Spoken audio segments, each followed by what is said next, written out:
And in terms of challenges to getting there, we think about if you're an application developer, a researcher, you have personal interest, perhaps as an employer group, to understand your rates compared to maybe someone else's rates.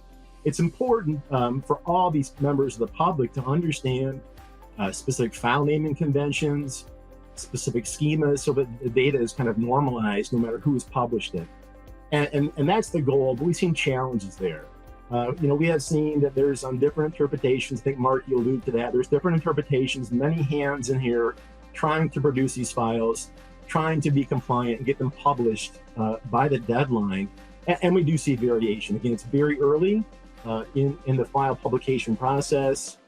We see some non-standard naming conventions, creative approaches to producing the files where maybe they didn't necessarily understand some of the schema definitions. And to get into the weeds, and this is more of I mentioned that CMS has established a GitHub technical site for developers to understand the schemas, to get feedback on producing the files. And I think as we iterate and get feedback from the marketplace, and as people have gone back to CMS and they see this on GitHub, hey, Carrier X isn't doing things properly. They made a mistake here.